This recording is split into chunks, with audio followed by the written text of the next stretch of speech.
Hey, I'm Alexander White, and each week I'm bringing you music production tips and techniques for musicians, home studio producers, and anyone looking to refine their music production skills. This week I wanted to talk about channel strips, because channel strips are pretty much all of the tools that you need to finish the majority of your mixes, and in some cases, the only thing you need to finish a mix. So let's have a quick listen to the track that we'll be looking at today, and then I'll take you through the components of a channel strip, and then I'll actually give you some examples of working with a channel strip. So let's listen to the track first.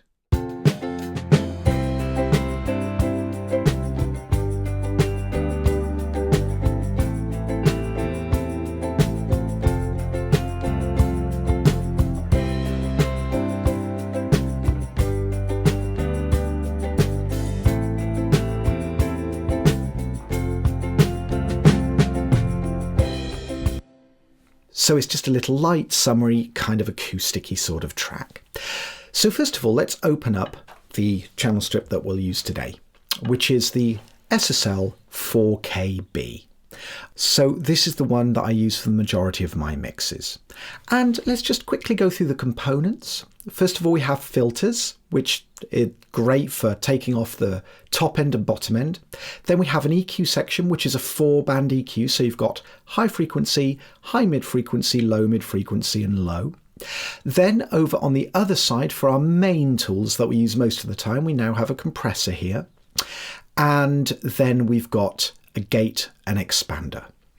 Down here, you can actually change the order of these components. So you can put the compressor before the EQ, for example, or afterwards, such things like that. Also, you have a few extra nice tools, which is a width control.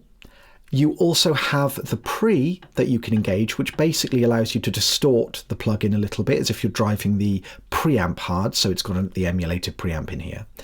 You've got a trim, so you can change how hot the plugin is being driven, which of course in turn will change what happens with both the compressor and the drive on the mic pre. Solo and cut, and an overall output fader. That gives us loads of tools, the majority of the tools that you use bread and butter every day in your mixes. So in terms of actually using this in the real world, let's have a listen to our track and see if there's anything that we could immediately jump on for our channel strip to help us out with. What we'll start with is have a listen to the ukulele. I'll first of all play it in solo for you, just for a little bit so you can hear it, and then we'll have a listen to it in the track again, because there's something about the ukulele that I think our channel strip can help with. Let's have a listen.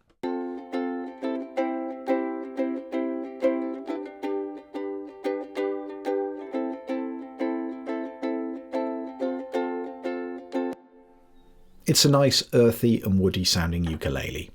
But let's listen to it in the track. And what I'd like you to listen to is, first of all, as the track comes in, we have the first chord, and just listen to the ukulele playing that first chord. But when we go to the second chord, notice how the ukulele disappears back into the mix slightly.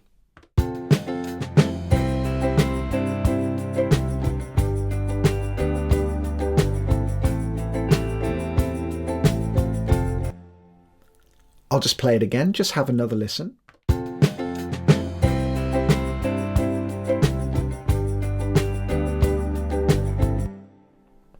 So you can probably hear how the ukulele's first chord is quite prominent. It sits in the mix, you can hear everything, but the problem is the second chord just drifts back into the mix.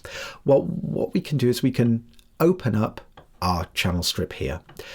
So at this point you might start hunting for a compressor. Which compressor do you use? Is it an LA2A? Is it an 1176? Is it any number of other compressors that are out there? But the thing is most of the time, for a lot of the tasks that you're trying to accomplish, you are just trying to maybe get some level control or some character, and most compressors will do that, pretty much regardless of the one that you use. They all sound slightly different, but if you've already got a compressor instantiated, ready to go, imagine the speed that you can start working with. So I'm just going to see what we can do with this. So first of all, I am going to be looking at this section over here, which is the compressor, and I'm going to start off by turning it to a ratio of 2:1. I'm going to set my release control to 0.4 seconds, that's 400 milliseconds. These are just some starting places for a track of this speed. Because it's a slow to mid-tempo track, around 400 milliseconds of a release time should be quite a nice sort of speed for the compressor to release at. It's a great starting point, and we'll just listen. So what I'm going to do is play the track, and I'm just going to lower the threshold until I start to see some compression, and we'll just see what happens with a ratio of 2:1.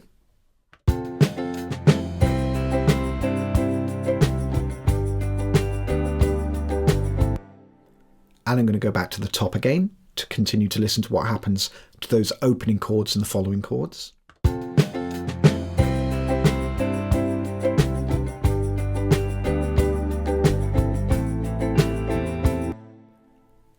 Okay, let's do an A and B. I won't talk in between, I'll just stop the track and start again. First of all, we'll have it off, and then we'll switch it on again and listen to the ukulele strumming the second chord pattern just to see if we've improved it. First of all, without.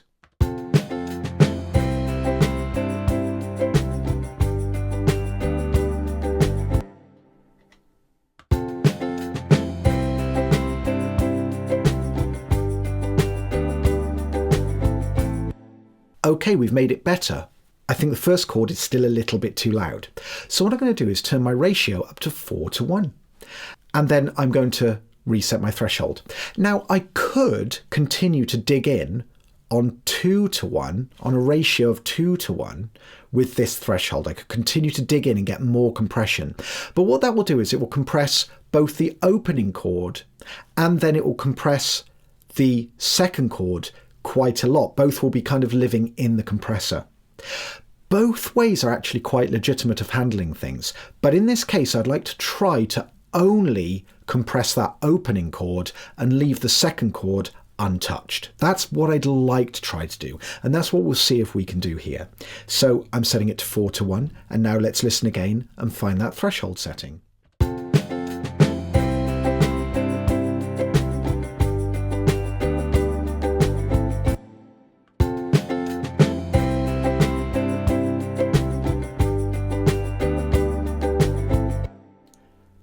Alright, so let's watch the gain reduction, because now I'm starting to be able to hear both of the chords.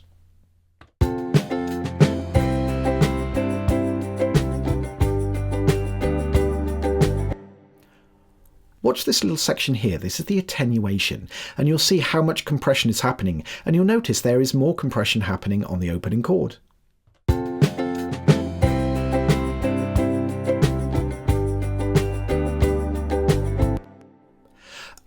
Now we can very much hear both, but I wonder what might happen if we go up to 10:1. So really what's happening now is we're starting to get into the realms of limiting. So I'm just limiting that opening chord strum, and then hopefully the following chord will be left untouched and it'll stay sounding natural, but we'll be able to hear it. Let's try.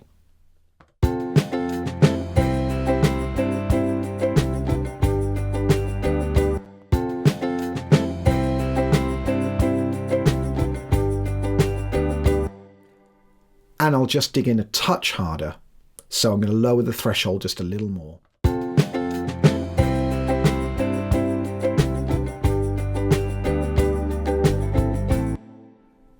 This is starting to look much more like where I want this to sit. I'm getting plenty of gain reduction on that opening chord, and the second chord strum pattern is now audible, but we're not getting too much compression, so I'm leaving that nice and natural.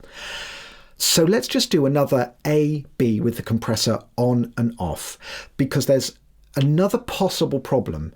This is an auto gain compressor, which means as I'm moving the threshold down, it's compensating or trying to help me out by compensating for the volume loss due to the compression. The compression turns things down, and there is an auto gain that brings the gain back up, but it isn't perfect, and sometimes it does end up being a little bit louder, which is not what I want. I want to make sure that I balance those volumes. So let's take a listen to that. So off first, and then we'll listen to it on.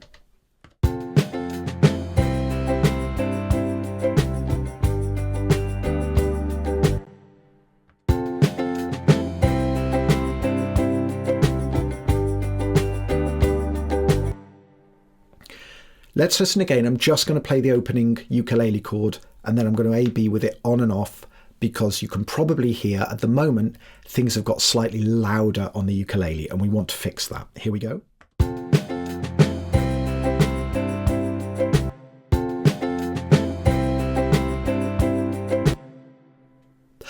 So just to make sure that we're not fooling ourselves, let's turn this down so it sounds about the same. I'm just going to turn it down by a random 4 decibels at a guess. You never know until you listen, and then let's listen back. We will have it off first and then on. And the moment what we're doing is we're just trying to level match.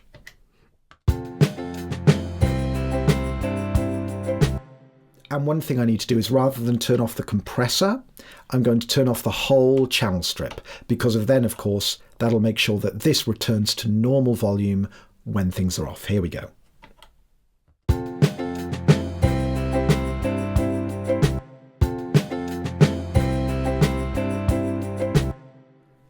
That's about level balanced. So now that we know we're comparing the same thing, now what we can do is listen to see whether that second chord strum pattern on the ukulele is louder with our compression or whether we're still losing it. Let's have a listen.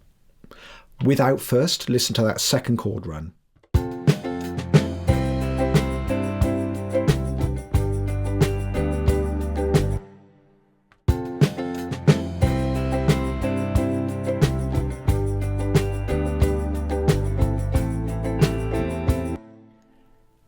It's much better. It's gone from disappearing in the mix to being heard. So we've already improved the track by just this.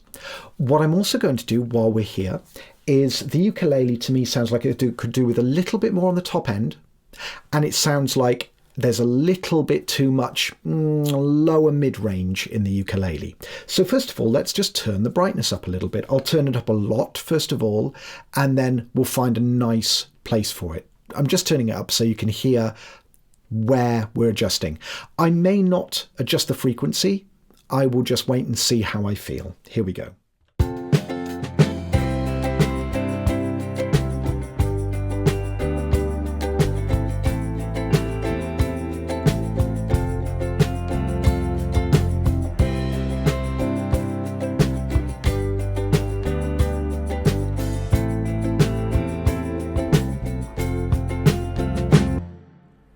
All right, so in the end I settled on 5.6 decibels.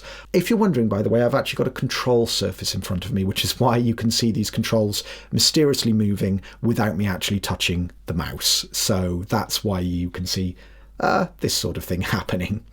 So let's listen again. Let's do an A and B. Here we go. Without first, whole channel strip off, whole channel strip on.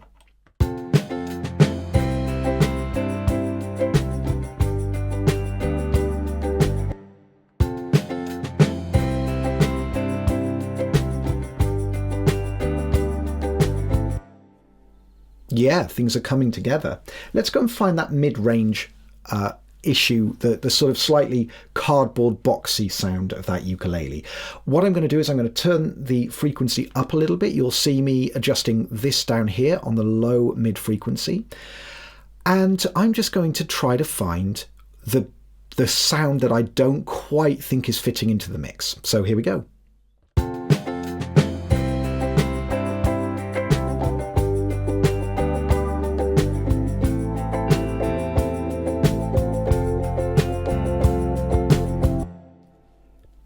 For me, it was around 600 hertz, 0.61 kilohertz, as it says here. So what I'm going to do is just try and take some of that out. You notice what I did is I turned it up, I sweeped around until I found the frequency that I was thinking of, and then I'm going to turn it down. Now, when I am sweeping those frequencies, of course, it's so loud that everything kind of sounds bad, which is why it's important to make sure that you know the frequency you're looking for before you do it. Don't just turn it up and search for bad frequencies, because everything will sound bad. You have to hear it in the mix as a problem and go, there's a frequency there. It's kind of troubling me. How do I solve that? And you know, if you're struggling with that ever, just split it into 3. Just think, is it in the middle? Is it in the high? Is it in the low? And then you can narrow it down from there. Go, okay, is it If it's in the lows, is it the high end of the lows, is it the mid-range of the lows, is it the low end of the low? If you just do it like that, you'll find it really easy to identify where these frequencies are. And by the way, don't worry if you can't hear a problem. If you turn up a sound and you go, that doesn't seem like it needs any EQ, don't EQ it. You don't need to. It sounds good. So let me just remove some of that and we'll see where we get to.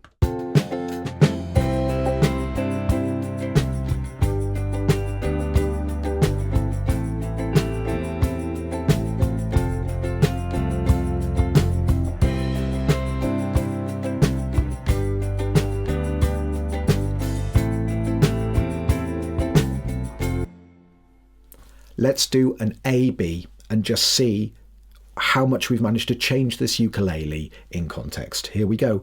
First, I'll have the channel strip off, then you'll see it light up and it'll turn on, and I won't talk in between. It'll just be a straight A-B. So here we go. I'll let the section play for a little bit longer this time with it off and then on, so you can hear it move through the song a little bit more. Here we go.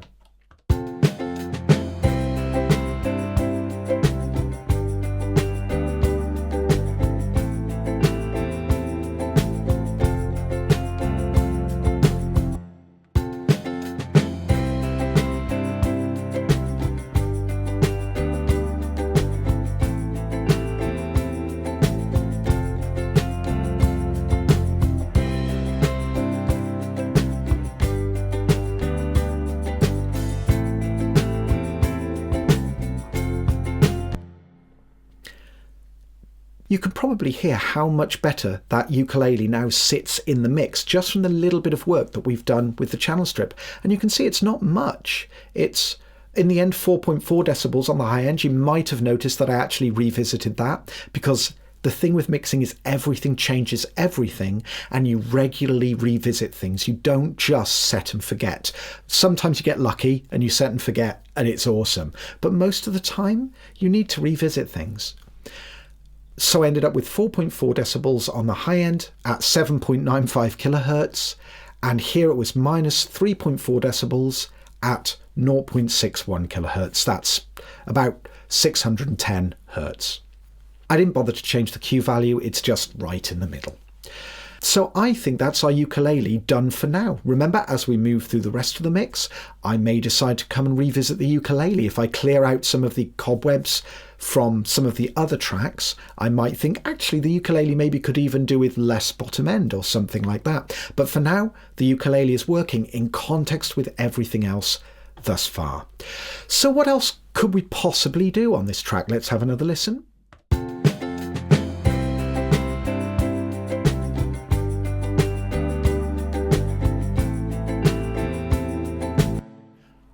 I wonder if we could make the drums punch just a little bit more. So what I have is I have quite a lot of drum tracks on here, actually, for different sections of this song. What I have is this drum kit here, this drum kit here, I have over here another drum kit here, and all these are routing through to this. So it means all of my kicks, snares, high toms are all controllable from just these buses. Then this heads over to my main drums bus. So what I'm going to do is I'm going to pop a little channel strip on here, and what I'd like to do is just see if I can get a little bit more punch from the drums. That's what I'm looking for. And I'm going to try the compressor for this. Now this compressor is quite a slow attack, which is perfect for making drums snap a little bit more, and that's kind of what I'm feeling I need to do here. So guess what? Again, I'm going to set 2 to 1. And I'm going to set that average release, that medium release, and then I'm just going to lower the threshold, and I'm going to play around with this. What I'm doing here is a little bit of creative change, because I don't think there's anything wrong with the drums for the style of this track. I could easily leave them like that, but I'm curious. I'd like to know, can we do something with the channel strip to make the drums punch a little bit harder? So let's listen, and I'm going to slowly lower that threshold. And I'm probably going to dig quite far in so you can really hear how this compressor can make drums snap. And I'll try and find a nice middle ground. Here we go. Keep an eye on the threshold control.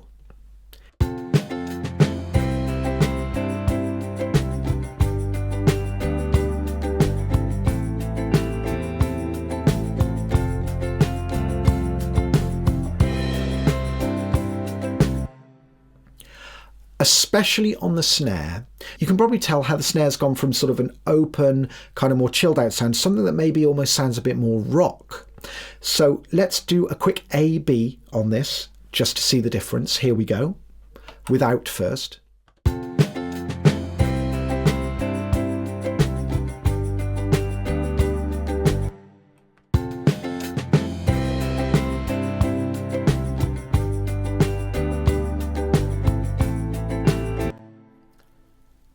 So now we've made the track punch a little bit more on the drums. Now things are actually sounding a bit more energetic. It sounds like the drummer's gone from being a laid-back drummer to someone who's hitting a bit harder. This isn't really about right or wrong. This is what would you like to do with your track, and this is just some methods for how you can handle that. But for my taste, I think this is too much. But I do quite like the snap that we get from the snare. So what I'm going to do is I'm going to go to the mix control here, and I'm going to create some parallel compression. And then you can see up here, if I turn this, you'll notice I'm changing the mix of this compression. And I'm just going to try some things and see where I like the contribution this is making. Here we go.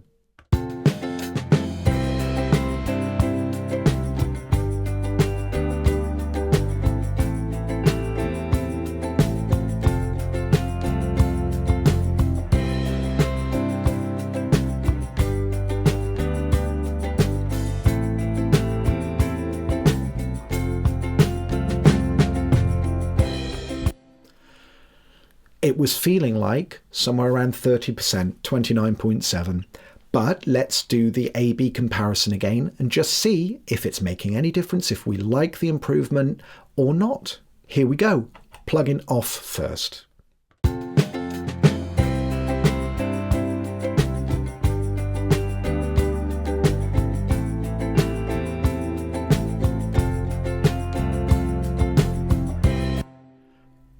I think you notice very much that the kick actually becomes a little clearer and comes a bit more forward in the mix. Here we go again, off first.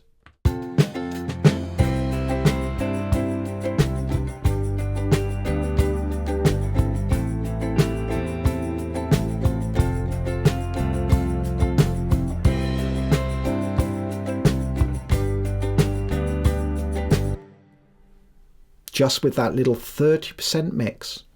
And you know what? I think I'm going to tweak it down even to about 22 because I just want a hint of this. I don't want to make this I don't want the drums to go. It's not that kind of track. But I do want a little bit of that forwardness that comes to the kick and the snare by just doing a bit of parallel compression on the drum bus. And hey, you know, guess what? A lot of the time people would start to reach for other compressors to try to do this. But we've just done this just with the channel strip compressor. And it works absolutely brilliantly. What you get from other compressors is slightly different tones and textures, but it's always worth trying the compressor, which is already waiting for you on all of your tracks, because of course the method is what you do is when you get your mix, you open up your mix and you throw a channel strip across every track. And then you're just working really fast. And if something doesn't work, or if you just don't like the sound of the compressor in the channel strip, go try another one. But you'd be amazed at how often you end up really liking the channel strip options, especially the EQ. A further benefit is that you get really familiar with the tools on here. You start to be able to intuitively guess how this is going to end up sounding, and you will actually get better results because you're intimately familiar with what 2-to-1 sounds like, what 4-to-1 or 10-to-1 sounds like. You start to get intimately familiar with how these release timings affect the track because it is all slightly different. But if you don't know, you're sort of just bumbling around in the dark, hoping that you find a compressor setting that works really well. And of course, over time, you're going to develop familiarity with quite a number of different compressors and EQs. But you will do better work by working with tools that you're really familiar with and just choosing a small set of them than you will working with a large set of tools that you just don't really know very well. Because all of these tools respond slightly differently. It's not that every compressor that has a 2-to-1 setting and a release of 400 milliseconds, for example, is going to feel the same. It won't move the music in the same way at all. So my recommendation is become really familiar with a channel strip, work with it on making great mixes, and then you can start to expand and go, hey, I wonder what this compressor would sound like instead, but then get really familiar with that compressor on top of things. And what you will probably end up finding is you notice you're finishing mixes with just a handful of tools. And if you would like to know any more about mixing and engineering, head over to my website, because I've got a wonderful 6-step mixing guide that kind of breaks down my whole workflow into something easy to follow that will help you get better mixes. Please let me know in the comments if you like channel strips. I'd love to hear from you, and I hope you have a wonderfully musical week, and I'll catch up with you on another video very soon.